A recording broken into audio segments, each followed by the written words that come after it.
संबंध। धृतराष्ट्र के प्रश्न का उत्तर संजय आगे के श्लोक से देना आरंभ करते हैं। संजय उवाच दृष्ट्वा तु पांडवानीकं व्यूढ़ं दुर्योधनस्तदा आचार्यमुपसंगम्य राजा वचनमब्रवीत्। संजय बोले, उस समय ब्रजव्यूह से खड़ी हुई पांडव सेना को देखकर और द्रोणाचार्य के पास जाकर राजा दुर्योधन यह वचन बोला। व्याख्या। तदा, जिस समय दोनों सेनाएं युद्ध के लिए खड़ी हुई थी, उस समय की बात संजय यहां तदा पद से कहते हैं, कारण कि धृतराष्ट्र का प्रश्न युद्ध की इच्छा वाले मेरे और पांडु के पुत्रों ने क्या किया, इस विषय को सुनने के लिए ही था। दृष्ट्वा पांडवानीकम व्यूढ़म, पांडवों की वज्रव्यूह से खड़ी सेना को देखने का तात्पर्य है कि पांडवों की सेना बड़ी ही सुचारू रूप से और एक ही भाव से खड़ी थी, अर्थात उनके सैनिकों में दो भाव नहीं थे, मतभेद नहीं था। उनके पक्ष में धर्म और भगवान श्री कृष्ण थे। जिसके पक्ष में धर्म और भगवान होते हैं उसका दूसरों पर बड़ा असर पड़ता है। इसलिए संख्या में कम होने पर भी पांडवों की सेना का तेज प्रभाव था और उसका दूसरों पर बड़ा असर पड़ता था। अतः पांडव सेना का दुर्योधन पर भी बड़ा असर पड़ा, जिससे वह द्रोणाचार्य के पास जाकर नीति युक्त गंभीर वचन बोलता है। राजा दुर्योधन, दुर्योधन को राजा कहने का तात्पर्य है कि धृतराष्ट्र का सबसे अधिक अपनापन मोह दुर्योधन में ही था। परंपरा की दृष्टि से भी युवराज दुर्योधन ही था। राज्य के सब कार्य की देखभाल दुर्योधन ही करता था।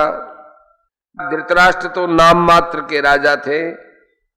युद्ध होने में भी मुख्य हेतु दुर्योधन ही था। इन सभी कारणों से संजय ने दुर्योधन के लिए राजा शब्द का प्रयोग किया। आचार्य मुपसंगम्य, द्रोणाचार्य के पास जाने में मुख्यतः तीन कारण मालूम देते हैं।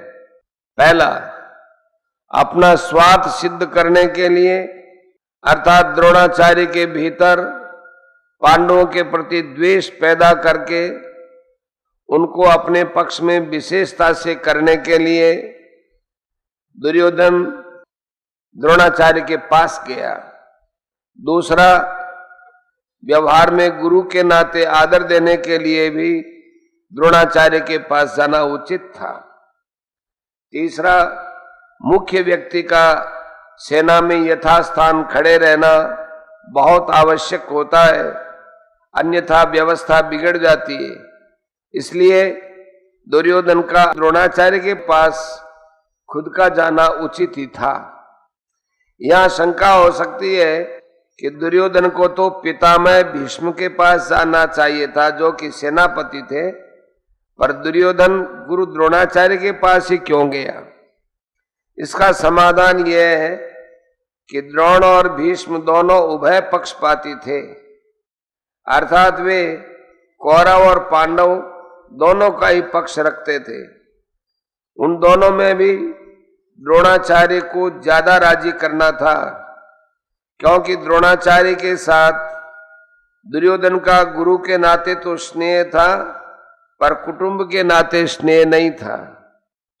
और अर्जुन पर द्रोणाचार्य की विशेष कृपा थी। अतः उनको राजी करने के लिए दुर्योधन का उनके पास जाना ही उचित था। व्यवहार में भी देखा जाता है कि जिसके साथ स्नेह नहीं है उससे अपना स्वार्थ सिद्ध करने के लिए मनुष्य उसको ज्यादा आदर देकर राजी करता है। दुर्योधन के मन में यह विश्वास था कि भीष्म जी तो हमारे दादाजी ही है, अतः उनके पास न जाऊं तो भी कोई बात नहीं, न जाने से अगर वे नाराज भी हो जाएंगे तो मैं किसी तरह उनको राजी कर लूंगा।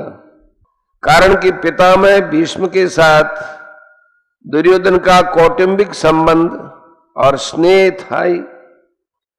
भीष्म का भी उनके साथ कौटुंबिक संबंध और स्नेह था। इसलिए भीष्म जी ने दुर्योधन को राजी करने के लिए जोर से शंख बजाया। पहले अध्याय के 12वें श्लोक में देखा जा सकता है। वचनम अब्रवीत, यहां अब्रवीत कहना ही पर्याप्त था, क्योंकि अब्रवीत क्रिया के अंतर्गत वचनम आ जाता है, अर्थात दुर्योधन बोलेगा तो वचन ही बोलेगा। फिर यहां अलग से वचनम शब्द की आवश्यकता नहीं थी। वचनम शब्द देने का तात्पर्य है कि दुर्योधन नीति युक्त गंभीर वचन बोलता है, जिससे द्रोणाचार्य के मन में पांडवों के प्रति द्वेष पैदा हो जाए और वे हमारे ही पक्ष में रहते हुए ठीक तरह से युद्ध करें, जिससे हमारी विजय हो जाए, हमारा स्वार्थ सिद्ध हो जाए।